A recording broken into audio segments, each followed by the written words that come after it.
ఆదాయానికి మించి ఆస్తులు కూడబెట్టారన్న ఆరోపణలపై అయితే ఏసీబీ అధికారులు హెచ్ఎండిఏ మాజీ డైరెక్టర్ ఎవరైతే ఉన్నారో బాలకృష్ణ ఇంటిపై అండ్ వాళ్ళ రిలేటివ్స్ ఇళ్లపై అండ్ కుటుంబ సభ్యుల ఇళ్లపై కూడా ఏకకాలంలో నిన్నటి నుంచి దాడులు చేశారు. ఈరోజు మార్నింగ్ వరకు కూడా ఈ రైడ్స్ కొనసాగాయి.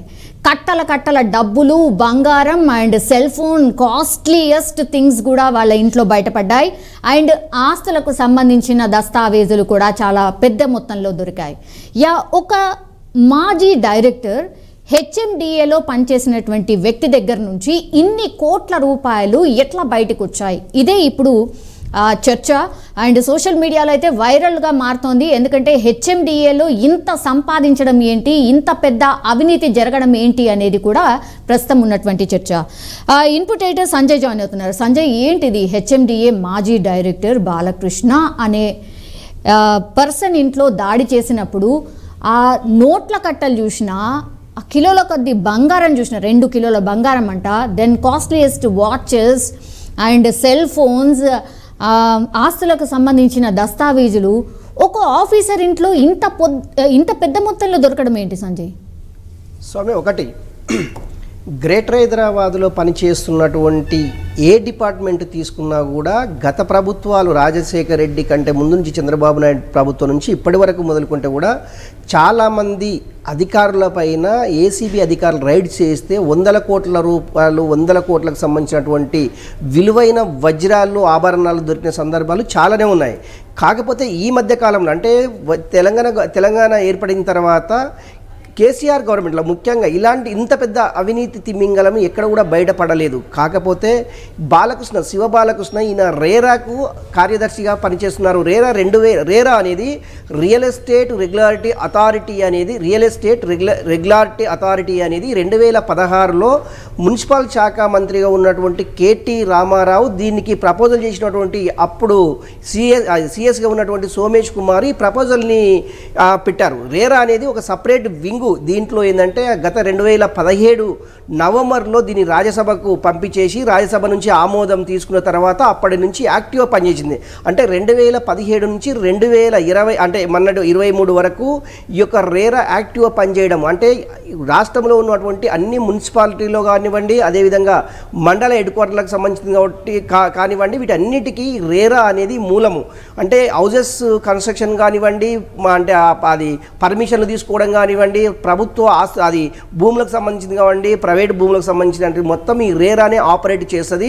దీనికి సంబంధించినటువంటి పూర్వోత్తరాలు మొత్తం గత మాజీ సిఎస్గా ఉన్నటువంటి సోమేష్ కుమార్ దీన్ని అప్రూవల్ చేయడం జరిగింది. రేరాల్లో ఎక్కడైతే ప్రభుత్వానికి సంబంధించినటువంటి భూములు కావచ్చు, అదేవిధంగా రాష్ట్ర ప్రభుత్వంలో పనిచేస్తున్నటువంటి అధికారులకు భూములు కట్టబెట్టే అవకాశం కూడా ఈ రేరా ద్వారానే వచ్చింది. రేరా ద్వారానే భూములు అన్యాక్రాంతం అయ్యావి అనేసి చాలా సందర్భాల్లో అప్పుడు ప్రతిపక్ష నేతగా ఉన్నటువంటి రేవంత్ రెడ్డి, ఇప్పుడు ముఖ్యమంత్రిగా, వీటన్నిటిపైన ముఖ్యంగా రేరా ఎందుకు ఏర్పాటు చేశారు, రేరాల్లో అవినీతి జరుగుతుంది అనేసి చాలా సందర్భాల్లో ఇప్పుడు ముఖ్యమంత్రి అయిన తర్వాత కూడా అవినీతి అధికారులను వదిలిపెట్టే ప్రసక్తే లేదు అనేసి ఆయన చాలా సందర్భాల్లో చెప్పారు. ఇప్పుడు అదే పని కొనసాగుతుందని చెప్పుకోవచ్చు. ఈ రేరా ఏర్పాటు చేసిన తర్వాత ఈ యొక్క అవినీతి తిమింగలాలకు దోచుకొని దాచిపెట్టడానికి కొనే అవకాశం అయితే చాలా స్పష్టంగా కనిపిస్తుందని చెప్పుకోవచ్చు. మున్సిపల్ శాఖ మంత్రిగా ఉన్నటువంటి కేటీ రామారావు గారు దీనికి అంటే ఇలాంటి అవినీతి అధికారులను ప్రోత్సహించారు అని గతంలో చాలా సందర్భాలు చెప్పడం జరిగింది. ఇప్పుడు ముఖ్యమంత్రిగా ఉన్నటువంటి రేవంత్ రెడ్డి, ఒకటి ఎప్పుడైతే కొత్తగా కొలుదిరినటువంటి రేవంత్ రెడ్డి ప్రభుత్వం ముఖ్యంగా ఎక్కడెక్కడ అవినీతి జరిగింది, ఏ అధికారులు అప్పటి రాష్ట్ర ప్రభుత్వానికి అనుకూలంగా ఉన్నారు, అనుకూలంగా ఉన్నటువంటి అధికారుల పేరు లిస్ట్ హౌస్ మొత్తము తయారు చేసేసి ఇప్పటికే వాళ్ళని ఆ ప్రాంతాల ఆ సీట్ల నుంచి వాళ్ళని స్థానస్థలము కలిగించడం జరిగింది. ఎప్పుడైతే ఎవరెవరిని ఎక్కడెక్కడైతే బదిలీలు చేశారో ఆ బదిలీలు చేసిన వెంటనే వాళ్ళు ఎక్కడెక్కడ అవినీతికి పాల్పడ్డారో ఆ రిపోర్ట్ మొత్తం తెప్పించుకొని సుమారు 254 మంది ఇప్పటికీ ఇలాంటి అవినీతికి పాల్పడ్డారనేసి ముఖ్యమంత్రి రేవంత్ రెడ్డితో ఉన్నటువంటి ఒక చిట్టా అనేసి కొంత ప్రచారం అయితే సోషల్ మీడియాలో విపరీతంగా చక్కర్లు అయితే కొడుతుంది. ఒకటి ఇది అంటే శివబాలకృష్ణ అటువంటి వాళ్ళు ఇంకెంతమంది ఉన్నారనేసి కోణములో రాష్ట్ర ప్రభుత్వము ఈ అధికారులని ఏసీబీ రైడ్స్ చేయించేసి అప్పుడు అవినీతికి పాల్పడేటువంటి అధికారులు అందరి ఇళ్లపైన సోదాలు చేయాలి, ఇలాంటి అవినీతి సొమ్మును ప్రజలకు పంచాలి అనేసి బండ్ల గణేష్ కూడా దీనిపైన ఒక ట్వీట్ చేశారు. ఆయన ఒక మీడియా రిలీజ్ కూడా చేయడం జరిగింది. దీనిపైన అంటే వీళ్ళు బీఆర్ఎస్కి సంబంధించినటువంటి కొంతమంది అధికారులు అంటే ఆఫ్ ది రికార్డ్గా మాట్లాడుతుందంటే వీళ్ళు కష అంటే వీళ్ళపైన కక్ష కట్టుకొని ఇలాంటి అది ఏసీబీ రైట్స్ చేయిస్తుంది రాష్ట్ర ప్రభుత్వం అనేసి ఒక పక్క అంటుంటే, అదేవిధంగా బీఆర్ఎస్కు సంబంధించినటువంటి గతంలో బీఆర్ఎస్కు సపోర్ట్ చేసినటువంటి ఆఫీసర్స్ని టార్గెట్గా చేసుకునే వీళ్ళు ఇలాంటి పనులు చేయిస్తున్నారు అనేసి ఆఫ్ ది రికార్డ్గా వీళ్ళు అంటే ఓకే సంజయ్, ఒకవేళ నిజంగానే కక్ష ఉంటే రైట్స్ జరిగినా కూడా ఏం దొరకద్దు కదా. కానీ ఇట్లా ఇంత గుట్టల డబ్బులేంటి, అసలు బంగారం ఏంటి, 2 కిలోల బంగారం ఏంటి, కాస్ట్లీయెస్ట్ ఎలక్ట్రానిక్ గూడ్స్ ఏంటి, 15 లక్షల వాచ్ దొరికింది అంటున్నారు. తర్వాత ఈరోజు బ్యాంక్ లాకర్స్ని కూడా ఓపెన్ చేయబోతున్నట్టు వార్తలు వస్తున్నాయి. ఇంకా బ్యాంక్ లాకర్స్ ఓపెన్ చేస్తే ఇంకెంత పెద్ద మొత్తంలో ఇంకా ఏం బయటపడుతుందో అనేది తెలీదు.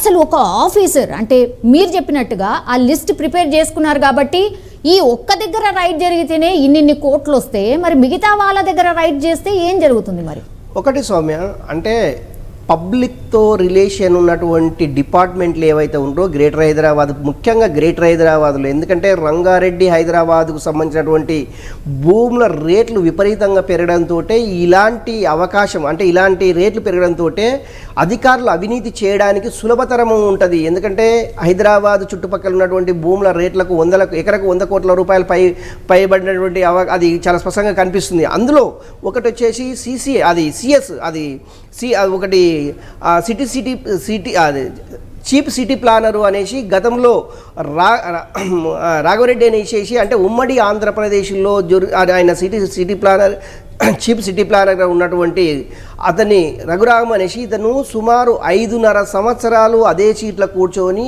100 కోట్ల రూపాయలు, సుమారు 800 కోట్ల రూపాయలు అవినీతికి పాల్పడ్డాడు. అతను ఆస్తికి మించినటువంటి ఆదాయానికి మించినటువంటి ఆస్తులు కూడబెట్టుకున్నారు అనేసి ఏసీబీ రైడ్ చేయడం జరిగింది. ఏసీబీ అధికారులు రైడ్ చేస్తున్న సందర్భంలో వాళ్ళే బిత్తరపోయే విధంగా, అంటే ఎప్పుడైతే బీరువాని తీస్తున్నారో వాళ్ళు టపటపటపడ అనేసి నోట్ల కట్టలు బంగారం ఇట్లా పడడం వల్ల అది ఏసీబీ అధికారులే బిత్తరపోయిన సందర్భాలు మనం చూసాము. అదేవిధంగా మహేశ్వరంకి సంబంధించినటువంటి ఒక ఎంఆర్ఓ జ్యోతి అనే ఎంఆర్ఓ ఇంట్లో కూడా 100 కోట్ల రూపాయలు అవినీతికి పాల్పడేసి 100 కోట్ల అవినీతిని బయటికి తీయడం జరిగింది.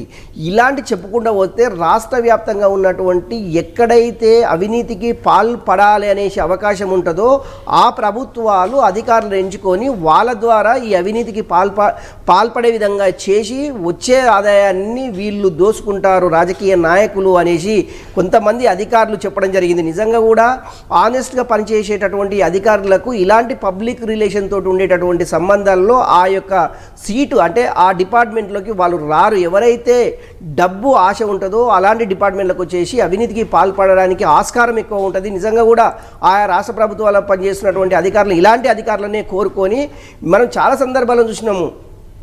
శ్రీలక్ష్మి అంటే ఒకటని కాదు సౌమ్య, ఇలాంటి సందర్భాలు చాలా జరుగుతున్నాయి. ఇది ఒకటి అని చెప్పుకోవచ్చు. ఇంకా ఎంతమంది పైన జరుగుతాయి, ఎలాంటి డిపార్ట్మెంట్ వాళ్ళతోన వీళ్ళు ఏసీబీ రైడ్స్ చేయిస్తారు అనేది ఒక క్వశ్చన్ మార్క్ అయితే మిగిలింది. ఇది అంటే బాలకృష్ణనే లాస్టా లేకుంటే ఇది ఈ ప్రతిపాదిక ఈ పరంపర కొనసాగుతుందా అనేసి ఒక డౌట్ అయితే వస్తుంది. ఎందుకు అంటే రాష్ట్ర ప్రభుత్వం నిజంగా ఇలాంటి అవినీతి అధికారులపైన ఏసీబీ రైడ్ చేయించడం వల్ల వాళ్ళు పాల్పడేటువంటి అవినీతి సొమ్మును రాబట్టడానికి ఈ రాష్ట్ర ప్రభుత్వము రేవంత్ రెడ్డి ప్రభుత్వము చిత్తశుద్ధితో పనిచేస్తుంది. అవినీతి అధికారులను వదిలిపెట్టేది లేదు. అవినీతి అధికారులే కాదు, అప్పుడు వీళ్ళకు ప్రోత్సహించినటువంటి నాయకులను కూడా వదిలిపెట్టమనేసి ముఖ్యమంత్రి రేవంత్ రెడ్డి చెప్పాడు. ఎస్, ఎగ్జాక్ట్లీ సంజయ్, నా క్వశ్చన్ కూడా అంతే. డైరెక్ట్ మున్సిపల్ శాఖ మంత్రి, గతంలో ఉన్నటువంటి మున్సిపల్ శాఖ మంత్రి కేటీఆర్ ఎవరైతే ఉన్నారో డైరెక్ట్ ఆయన ఇన్వాల్వ్ అయినటువంటి లేదంటే ఆయన డిపార్ట్మెంట్ ఆర్ ఆయన మినిస్ట్రీకి సంబంధించిన వాళ్ళమే ఫోకస్డ్గా ఏసీబీ రైడ్స్ జరుగుతున్నాయి. ఇది ఫక్త్ రాజకీయం అనేటువంటి మాట కూడా వినిపిస్తోంది. రాజకీయం అనుకోవాలా, నిజంగానే ఎవరైతే అవినీతికి పాల్పడ్డారో వాళ్ళందరినీ వెలికి తీస్తున్నారు అనుకోవచ్చా? ఒకటి సౌమ్య, ఇంత పెద్ద అవినీతికి పాల్పడే అధికారులు ఎవరైతే ఉంటారో వీళ్ళకు రాజకీయ అండలేంది ఇలాంటి కార్యక్రమాలకు పాల్పడరు. ఎందుకంటే ఇంత అవినీతి చేస్తుంటే కూడా అప్పుడు ప్రభుత్వము వీళ్ళని మందలించలేదు అంటే వీళ్ళు ఇచ్చినటువంటి అలుసుగానే వీళ్ళు ఇచ్చినటువంటి అవకాశాన్ని వాళ్ళు సద్వినియోగం చేసుకుంటున్నారు. వచ్చేటటువంటి దాంట్లో 50-50 60-40 అనేది ఇప్పుడు మనం ఒక పర్సెంటేజ్ చెప్పలేం, కానీ నిజంగా కూడా మీరు దోచండి ఇక్కడ దాచండి అనే కార్యక్రమం చేశారు. ముఖ్యంగా రంగారెడ్డి హైదరాబాద్కు సంబంధించిందే ఎక్కువ అవినీతికి పాల్పడ్డారు. రాష్ట్ర ప్రభుత్వ భూములకు సంబంధించినటువంటి ప్రభుత్వ భూములు అన్నీ అన్యాక్రాంతం అయ్యావి అనేసి ఎప్పుడైతే రేవంత్ రెడ్డి ముఖ్యమంత్రిగా ప్రమాణ స్వీకారం చేసిన వెంటనే ప్రభుత్వ భూములు అన్నీ అన్యాక్రాంతం అయ్యాయి. ధరణిలో ఉన్నటువంటి లోపాలని అన్నిటినీ ఎత్తి చూపి ఇందులో ఎవరెవరు పాల్పడ్డారు, ఎంతమంది ఇందులో అవినీతికి పాల్పడ్డారు, దీని వెనుక ఉన్నటువంటి రాజకీయ శక్తులు ఎవరు, వాళ్ళన్నింటినీ బయటికి తీస్తాము. ఆయన పేర్లు చెప్పగానే చెప్పారు, చెల్రపల్లి జైల్లో వీళ్ళకి డబుల్ బెడ్రూమ్లు కట్టిస్తామనేసి. నిజంగా కూడా అలాంటి సందర్భం వస్తుందంటే ఇలాంటి అవినీతి అధికారులను చూస్తుంటే నిజంగా అలాంటి సందర్భం వచ్చే అవకాశం చాలా స్పష్టంగా ఉంది. నిజంగా ఇప్పుడు దీనిపైన సీతక్క కూడా అంటే కేటీ రామారావు మాట్లాడుతూ ఆయన స్థాయి మించి ఇప్పుడు కూడా ఒక అధికారం కోల్పోయిన ఒక పిచ్చి కుక్కలాగా తిరుగుతున్నారనేసి మంత్రి సీతక్క కూడా దీనిపైన ఒక కామెంట్ కూడా చేయడం జరిగింది. అదే బండ్ల గణేష్ అంటే ఈ కాంగ్రెస్ అది కేటీఆర్ చేసినటువంటి కామెంట్స్ పైన బండ్ల గణేష్ కూడా కామెంట్ చేయడం జరిగింది. ఏదేమైనా కూడా ఇప్పుడు జరుగుతున్నటువంటి ఈ అవినీతి అధికారులు ఇంకా ఎవరెవరి హస్తం ఉంది, గత ప్రభుత్వంలో ఎవరెవరి హస్తాలు ఉన్నాయి, ఎవరెవరు ఇందులో పార్టిసిపేట్ చేశారు అనే కోణంలో రాష్ట్ర ప్రభుత్వము కొంత ఒక సర్వే అయితే చేయిస్తుంది. సర్వే మీన్స్ ఏంటంటే ఒక ఎంక్వైరీ అయితే స్టార్ట్ చేసింది. ఏ డిపార్ట్మెంట్లో అవినీతి పాల్పడ్డారు, వాళ్ళ వెనుక ఉన్నటువంటి మంత్రి కేటీ రామారావా, ఇతరతర మంత్రులు ఉన్నారా, ఎవరైనా రాజకీయ నాయకులు ఉన్నారా, ఇంకా ఎవరైనా ఉన్నారా అనే కోణంలో అయితే ఒక ఎంక్వైరీ అయితే స్టార్ట్ అయింది సౌమ్య. అది ఎప్పటిలోగా దీనిపైన క్లారిటీ వచ్చేది అనేసి మనం చూసినటువంటి బాలకృష్ణ కేసే ఉదాహరణగా చెప్పుకోవచ్చు. నిన్న మార్నింగ్ నుంచి స్టార్ట్ అయినటువంటి బాలకృష్ణ సోదాలు ఇంటిలో కానివ్వండి, అతన్ని బంధువుల ఇళ్లలో కానివ్వండి, ఏదైతే సోదాలు చేస్తున్నారో ఇప్పటికి కూడా ఆ సోదాలు కొనసాగుతూనే ఉన్నాయి. సాయంత్రం లోపల అంటే మధ్యాహ్నం తర్వాత ఆఫ్టర్ లంచ్ తర్వాత బ్యాంక్ లాకర్స్ తీసే అవకాశం ఉంది. ఇదే నిజంగా ఇక్కడే ఉండరా, ఇంకా ఇక్కడ వేరే రాష్ట్రాల్లో ఏమన్నా ఇంకా ఈయన భూములు ఈయన కొన్నరా అనే కోణంలో కూడా ఇక్కడ ఉన్నటువంటి ఏసీబీ అధికారులు చూస్తూ మొత్తము 6 బృందాలుగా ఏర్పడేసి వీళ్ళ బంధువుల ఇళ్లలో వీళ్ళ బంధువులతో పాటు ఎవరెవరికి ఈయన సంబంధాలు ఉన్నవి, ఈయన ఫోన్ ట్యాపింగ్ కూడా తీసేసి ఈయన ఎవరెవరితో రెగ్యులర్గా మాట్లాడుతున్నాడు అనేది కూడా మొత్తం లిస్ట్ అవుట్ తీసేసి కూలంకుషంగా అంటే రాష్ట్ర ప్రభుత్వం వారికి ఇచ్చినటువంటి ఏదైతే ఉందో వీళ్ళు చేస్తున్నటువంటి అవినీతికి సంబంధించినటువంటి మొత్తం బయటికి లాగాలి అనేసి ఈ ఉచ్చులో ఎవరెవరు ఉన్నారు అనే కోణంలో రాష్ట్ర ప్రభుత్వము కొంత అయితే ఎంక్వైరీ స్టార్ట్ చేసింది. ఏదేమైనా కూడా ఇలాంటి అవినీతి అధికారులని ఎవరు కూడా ఉపేక్షించేది లేదని చెప్పాలి Soumya. Yes, all right Sanjay. మొత్తం మీద అది ఇప్పటి వరకైతే భారీ ఎత్తున నగదైతే స్వాధీనం చేసుకున్నారు. దగ్గర 300 కోట్లకు పైగా డబ్బులు దొరికాయి, ఆర్ అన్నీ కలిపి ఇంత మొత్తంలో దొరికింది అన్నటువంటి మాట చెప్తున్నారు. అండ్ శివబాలకృష్ణ మీదనైతే కేసు కూడా నమోదైంది అండ్ మెజిస్ట్రేట్ ముందు ఆయనను కూడా హాజరుపరచబోతున్నారు. అండ్ ఈ రోజు మధ్యాహ్నం తర్వాత లాకర్స్ కూడా ఓపెన్ చేయబోతున్నారు. మరి అక్కడి నుంచి ఏం స్వాధీనం చేసుకుంటారో ఏంటి అనేది తెలీదు. ఆ లెక్క రేపటి వరకు తెలిసే అవకాశం కనిపిస్తోంది. నిన్నటి వరకు జరిగినటువంటి సోదాల్లో ఆర్ ఇప్పటి వరకు జరిగినటువంటి సోదాల్లో ఎంత ఏమి దొరికింది అనేది ఏసీబీ అధికారి మాట్లాడడం జరిగింది. ఆయన ఏం మాట్లాడారు ఒకసారి చూద్దాం. దాటిని నిన్నటి రోజున మార్నింగ్ నుంచి హెచ్ఎండిఏలో ప్రీవియస్గా ప్లానింగ్ డైరెక్టర్ చేసిన శివబాలకృష్ణ గారి ఇంట్లో ఎట్ ప్రజెంట్ ఆయన హైదరాబాద్ మెట్రో రైల్ ప్లానింగ్ ఆఫీసర్గా ఉన్నారు అండ్ రేరా సెక్రటరీగా కంటిన్యూ అవుతున్నారు. వారి ఇంట్లో సెర్చెస్ చేయడం జరిగింది. వారిపైన ఆదాయానికి మించి ఆస్తులు ఉన్నాయన్న ఆరోపణలతోటి ఎంక్వైరీ చేసి అందులో నిజం తేలడంతో కేసు రిజిస్టర్ చేసి సెర్చెస్ చేయడం జరిగింది. ఇది ఒక్కటే కాక బాలకృష్ణ గారి సమీప బంధువులు, వాళ్ళకి సంబంధించిన ఆఫీసెస్, అలాగే ఈయన ఫ్రెండ్స్ వాళ్ళకి సంబంధించిన ఆఫీసెస్, వాటన్నిటిలోనూ ఆల్మోస్ట్ 17 ప్లేసెస్లో సెర్చెస్ చేయడం జరిగింది. సో సెర్చెస్ అన్నీ చేయగా మాకు కొన్ని లిస్ట్ ఆఫ్ అసెట్స్ అవి కూడా తేలడం జరిగింది. మెయిన్ ఈ ఇంట్లో అయితే అరౌండ్ క్యాష్ వచ్చి 84,60,000 దాకా దొరకడం జరిగింది. అందులో కొంత వీళ్ళ ఖర్చుల నిమిత్తం ఉంచి మిగిలింది మేము సీజ్ చేస్తాము. అట్లానే గోల్డ్ కూడా around 2 kgs, silver around 5.5 kgs. So అట్లాగా దొరకడం జరిగింది. అండ్ వాచెస్ కూడా చాలా కాస్ట్లీ వాచెస్ కలెక్షన్ ఉంది ఈయనకి. So that also around 32 lakhs దాకా అది వర్త్ ఉంది. సో ఇవి ఒకటైతే ప్రాపర్టీస్ వేరియస్ కొన్ని 2-3 విల్లాస్ ఉన్నాయి. అట్లనే అపార్ట్మెంట్స్లో కూడా కొన్ని 2-3 ఫ్లాట్స్ అవి కూడా ఉండడం జరిగింది. వాటివి కూడా వర్త్ అరౌండ్ గవర్నమెంట్ వాల్యూనేమో సమ్ 2.5 crores 2.91 crores అట్లాగా వచ్చింది. అలాగే ల్యాండ్స్ కూడా ఇందాక చెప్పినట్టుగా టోటల్ చూస్తే 90 acres ఆఫ్ ల్యాండ్ తెలంగాణలోని వివిధ ఏరియాస్లో పర్చేస్ చేయడం జరిగింది. అందులో కొంత కొడకండ్లలో అరౌండ్ 17 acres పర్చేస్ చేయడం జరిగింది. కల్వకుర్తిలో అరౌండ్ 26 acres పర్చేస్ చేయడం జరిగింది. నెక్స్ట్ అట్లనే మన చౌటుప్పల్ అటువైపు కూడా యాదాద్రి భువనగిరి వైపు అరౌండ్ 23 acres పర్చేస్ చేయడం జరిగింది. అండ్ జనగాం వైపు అరౌండ్ 24 acres పర్చేస్ చేయడం జరిగింది. అది అంటే కేవలం ఈయన పేరు మీదే లేవు, మెయిన్గా చాలా ఎక్కువ అయితే బినామీల పేరు మీదే ఉన్నాయి. ఈయన క్లోజ్ అసోసియేట్స్ రిలేటివ్స్ వాళ్ళ పేరు మీద. వాళ్ళని కూడా విచారించి వాళ్ళు కొనడానికి కూడా వాళ్ళకంత ఆదాయం ఉందా లేదా అని వెరిఫై చేసి దాని తర్వాతే ఇవి యాడ్ చేయడం జరుగుతోంది. సో ఇట్లాగా అన్నీ కూడా పూర్తిగా విచారించి ఎంక్వైరీ చేసి ప్రాపర్ డాక్యుమెంటేషన్ అవి ఉందా లేదా వెరిఫై చేసి వాటిని ఇట్లా యాడ్ చేయడం జరుగుతోంది. సో అరౌండ్ టోటల్ వాల్యూ మొత్తం ఈరోజు సెర్చెస్ ద్వారా మాకు తేలింది. మొత్తం ఆస్తుల వివరాలు అవి చూస్తే అరౌండ్ 8 crores 26 lakhs ఆడ్గా మాకు గవర్నమెంట్ వాల్యూ ప్రకారం తేలింది. ఈ ల్యాండ్స్ ఉన్నాయి కాబట్టి అవి మార్కెట్ వాల్యూ మేము రఫ్గా ఎస్టిమేట్ చేసాము. అవి ఎగ్జాక్ట్ అని కాదు, బట్ తెలిసిన వాళ్ళతో మ్యాక్సిమం ఎస్టిమేట్ చేస్తే ఆ ల్యాండ్సే అరౌండ్ 55 crores దాకా అవి ఉండొచ్చు, 60 crores కూడా ఉండొచ్చు అని ఉంది.